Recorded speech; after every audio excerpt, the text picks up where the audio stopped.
En ce moment, les news dans le monde de la moto continuent bon train malgré que l'EICMA 2024 soit terminé et les constructeurs n'ont pas sorti toutes leurs cartes, ils n'ont pas dégainé toutes leurs flèches, il en reste encore quelques-unes dans leur carquois. Et aujourd'hui, nous allons parler de deux petites nouveautés chez BMW, les toutes nouvelles F900XR et F900R 2025. Bonjour tout le monde, j'espère que ça va extrêmement bien. Vous avez été quelques-uns à me dire qu'il fallait que je change ma formule d'intro, mais c'est aussi ça qui définit un petit peu les créateurs de contenu que vous suivez. On se retrouve pour une nouvelle émission Moto Bistro, dans laquelle nous allons discuter d'actualité, d'annonces, de machines, de motos, de tout ce qui fait un petit peu le sel de ce monde passionnant qu'on adore tant, celui de la moto. Si vous ne connaissez pas cette chaîne, la première chose que vous devez faire, le premier réflexe que vous devez avoir, c'est de vous abonner. Juste en dessous là, vous vous abonnez, vous activez la cloche de notification et comme ça vous recevrez toutes les news, toutes les petites choses un petit peu comme ça sympathiques qu'on fait, des essais, des guides d'achat, des tops, de l'actu, enfin on en fait des trucs sur cette chaîne YouTube. Et puis bien évidemment, laissez un petit like et un commentaire, ça aide au référencement et ça me permet d'en savoir un peu plus sur vous. Alors, hier, nous avons découvert ensemble, dans une vidéo un petit peu plus pêle-mêle, un petit peu plus découverte, comme ça, à chaud, ces deux nouvelles machines qui sont la nouvelle F900R et la nouvelle F900XR, qui ont vu certaines petites choses changer au niveau de leur design, au niveau de leurs caractéristiques. On va passer un petit peu en revue ces nouvelles motos parce qu'il y a quand même des petites choses à en dire, notamment sur des modèles qui sont assez appréciés quand même. Je sais qu'il y a certains motards qui trouvent les moteurs un petit peu mous, c'est pas assez sensationnel, mais moi je peux vous dire, pour avoir testé la F900R, d'ailleurs je vous mettrai peut-être, si j'y pense, la fiche de l'essai, mais sinon vous tapez F900R dans la barre de recherche de la chaîne YouTube, j'ai trouvé que c'était une moto qui vous mettait bien. Je l'avais dit, c'est une moto qui vous met bien, c'est une moto qui, lorsque vous montez dessus, vous sentez que vous êtes sur une BMW, vous avez de l'équipement, de la technologie, vous êtes bien installé. Ce n'est certes pas la machine qui vous fera poser le genou le plus rapidement sur un circuit, mais quand on veut une expérience de conduite qui soit véritablement polyvalente, je pense que c'est une des meilleures machines dans cette catégorie que vous puissiez trouver. Aujourd'hui, nous avons testé, nous avons découvert, pas testé du tout, nous avons découvert deux nouvelles versions de la F900R et de la F900XR, et nous allons commencer dans un premier temps par nous intéresser au Roadster, avec ici cette petite photo, ce site internet de BMW Motorrad France, qui nous montre la nouvelle F900R dans un coloris qui est magnifique. Regardez, on va aller ici sur le configurateur pour l'observer sous toutes ses coutures. Elle est vraiment extrêmement jolie la machine, j'aime beaucoup dans cette couleur un petit peu bleu turquoise, elle est sensationnelle, c'est le Snapper Rocks Blue comme il l'appelle. En termes d'options, on peut prendre le style sport qui lui va donner un petit côté un peu plus bariolé, j'avoue, qui n'est pas mal, les petites jantes rouges comme ça fait plaisir. Et puis si on veut vraiment être assez sobre, le style Triple Black nous permet d'avoir une machine toute de noir vêtue. Et puis si on a l'envie d'aller du côté trail, la F900XR nous accueille avec une robe rouge de très bonne aloi. Et encore une fois, on peut choisir le style sport qui lui donne aussi une petite bouille assez sympathique. Je trouve que ça lui va mieux d'ailleurs que sur le Roadster. Et nous avons le style Triple Black ici aussi présent qui est, ma foi, assez sympathique. Alors, bien évidemment, vous le savez, les révisions esthétiques, ça fait plaisir, mais amusons-nous quand même un petit peu à aller regarder ce qui se cache dans les entrailles de cette machine. Qu'est-ce qu'on peut retrouver comme moteur, par exemple, sur les F900R et F900XR 2025 ? Nous allons retrouver un bicylindre en ligne avec 105 chevaux de puissance. Il est disponible d'ailleurs en A2 pour les deux versions de la F900R et de la F900XR, et 93 Nm, ça c'est très cool. Vous pouvez voir d'ailleurs que le couple n'est absolument pas affecté en A2, il est toujours à 93 Nm. Ça, je félicite, bravo BMW, car c'est extrêmement important quand vous avez une moto en permis A2, je l'ai souvent dit, d'avoir une machine qui puisse vous permettre de vivre l'accélération de la moto de la façon la moins bridée possible. Parce que la puissance, elle est bridée de toute façon. Si vous achetez une moto 95 chevaux, qu'elle est bridée en 47,5, vous perdez la moitié de la puissance. Donc il y a un moment donné dans les tours où ça va s'étouffer. Si on réussit à faire des moteurs qui sont bien construits, avec du couple bien en bas, on ne perd pas cette valeur de couple, et ça c'est extrêmement chouette. Donc bien joué à eux d'avoir réussi à conserver toute la sève de leur moteur.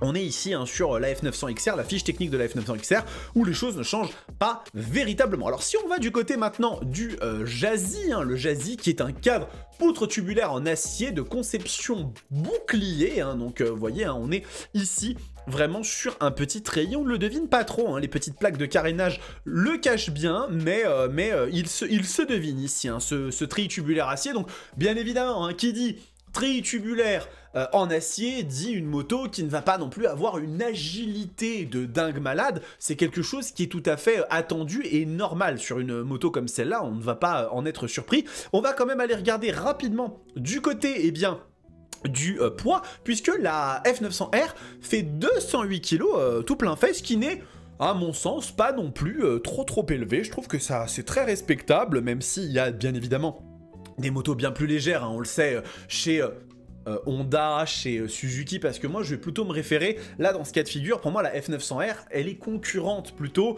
des Hornet 750, GSX 8S, MT-07 et compagnie, non pas que elles jouent dans la même catégorie en termes de technologie, en termes de niveau de finition et même de prix, vous allez le voir juste après, mais la puissance de la moto l'amène plutôt dans ce terrain-là, et aussi de celui, eh bien, éventuellement, d'une Tuono, même si la Tuono est plus sportive, hein, la question ne se pose pas une seconde, mais on est dans des gammes de prix et des gammes de puissance qui, à mon sens, l'éloignent de machines comme la Triumph Street Triple, la KTM Duke 990, la Z900, etc., etc.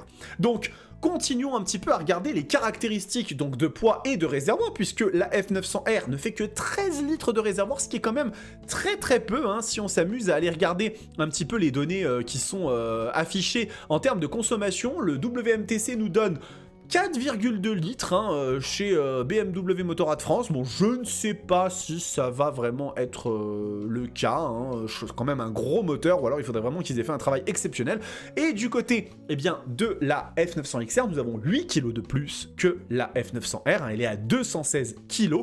Et nous avons 15,5 litres de capacité utile de réservoir, ce qui permet une autonomie un petit peu plus élevée quand même à la machine. Et puis, eh bien, je pense que l'autonomie, la consommation donnée, elle est aussi de 4,2 litres. Donc ça, c'est assez intéressant. Et maintenant, ce que je vous propose, c'est qu'on aille un petit peu plus dans le détail des équipements de la machine. Il y a des trucs qui sont assez intéressants au niveau de la technologie notamment. Là, on est sur la F900R. Alors, vous voyez qu'on retrouve notamment eh bien, une fourche réglable, fourche télescopique inversée réglable, permet un contrôle optimal lors du débattement de la suspension. Donc ça, c'est quelque chose qui est très chouette. Nous avons eh bien, aussi des étriers Brembo sur la machine, donc vraiment cool, et des jantes qui viennent de la S1000R et qui permettent un allègement d'environ 1,8 kg par rapport au modèle précédent. C'est quelque chose qui était donné ici dans le communiqué de presse. Les nouvelles roues, environ 1,8 kg plus légères, et la nouvelle batterie aussi de 0,8 kg plus légère. Ce qui fait que la machine gagne 2,6 kg. Alors, j'ai pas les points en tête de la F900R ancienne génération. Toujours est-il que c'est plutôt chouette d'avoir ça. Ce sont des choses qu'on retrouve bien évidemment sur la F900XR, hein, aucun souci. Les petits rétroviseurs en bout de guidon, alors ça, attention les rétroviseurs en bout de guidon, notamment sur des machines comme la M1000XR qui provoquaient des vibrations assez désagréables, hein, donc ça il faut quand même le savoir.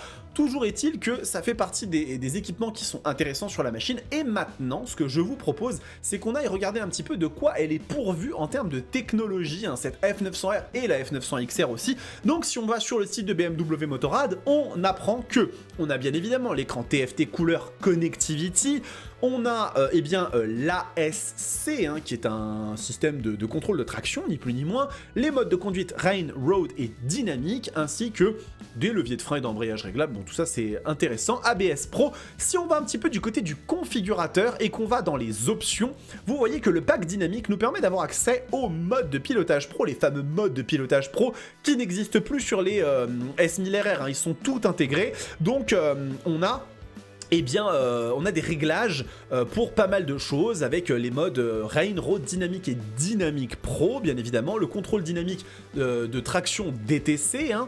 On a l'ESA, donc ça c'est des suspensions semi-actives qui viennent aussi s'ajouter au package eh bien, dynamique, et on a le Shifter Pro, hein. Encore une fois, c'est des choses qui ne sont pas présentes dans la machine, ça fait quand même tout de suite monter la facture de 840 €, la faisant passer à 10 580 €.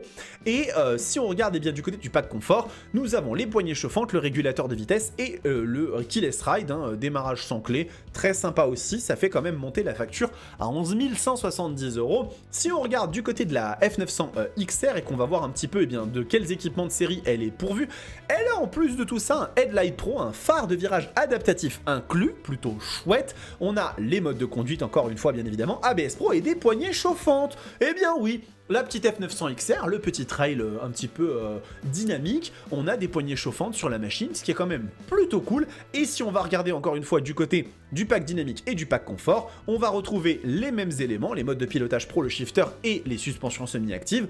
Et au niveau du pack confort, nous allons avoir le keyless ride, le régulateur de vitesse, support de valise, la préparation GPS pour recevoir les fameux GPS supplémentaires de BMW et un pare-brise ou une bulle haute qui permet de soulager les pilotes un peu grands et ceux qui veulent se protéger du vent. Alors, là-dessus, ce qu'on peut se dire, c'est que les machines semblent quand même plutôt bien équipées, hein, j'ai pas grand chose à en dire à ce niveau-là. Ensuite, là où ça va jouer un petit peu sur ces nouvelles motos, ça va être sur leur prix. La F900R démarre à un prix de, bien sûr, il faut que je clique ici, de 9 500 €, ce qui, à mon sens, c'est une machine qui est quand même plutôt intéressante sur le rapport qualité-prix, parce que ce n'est pas celle qui va être d'origine la plus dotée en termes d'assistance électronique, de technologie, mais on a quand même un moteur qui délivre 105 chevaux et 93 Nm de couple, ce qui est quand même plutôt généreux. On a du freinage Brembo, encore une fois ça c'est plutôt cool, et on va avoir également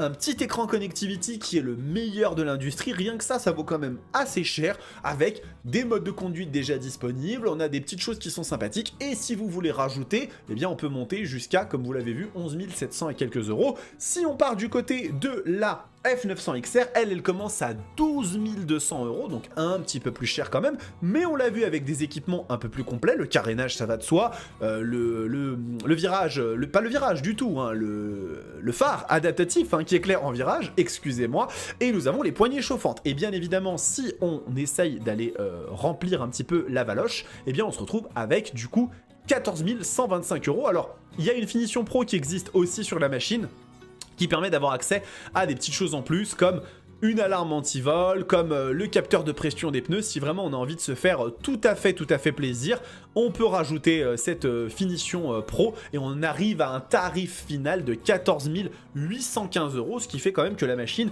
vaut son prix, mais en même temps, elle se positionne quand même de façon assez intéressante face à potentiellement une Tiger Sport 800 qui elle aussi commençait à 12 000 € et qui avait un moteur un petit peu plus costaud. Mais on va quand même se le dire honnêtement, une technologie au niveau de l'écran et autres qui n'est pas au niveau de celle de la BMW F900 XR. Donc voilà, on est au point maintenant sur ces machines, sur ces BMW F900R et F900 XR. J'espère en tout cas que ça vous a plu. N'hésitez pas à me dire ce que vous en avez pensé dans les commentaires. Je suis tout à fait preneur. Moi, je pense que c'est des machines qui ont un positionnement. J'ai fait l'essai de la F900R que vous pouvez retrouver sur la chaîne. La F900 XR, c'est pas encore le cas, mais ça viendra. Et je trouve qu'elles ont vraiment une audience. Elles ont une audience, ces machines. Elles peuvent tout à fait plaire à une certaine catégorie de motards qui ne cherchent pas les motos les plus exceptionnelles en termes de sensations, mais qui sont extrêmement bien dotées, qui sont vraiment... BMW savent faire des machines où, quand on monte dessus, on sait qu'on a payé de l'argent. Ça c'est inévitable. Mais par contre, on sait pourquoi on a payé de l'argent. Et il n'y a jamais eu aucune moto BMW sur laquelle j'ai posé mes fesses, sur laquelle je ne me suis pas dit « Ok, c'est cher, mais je comprends pourquoi ». Donc pour le coup, encore une fois, bravo à eux, et puis on verra bien sur les essais ce que ça donne. En attendant les amis, vous avez plein de contenu qui vous attend sur cette chaîne, des dizaines de vidéos, vous ne pouvez pas vous ennuyer sur la Roadster.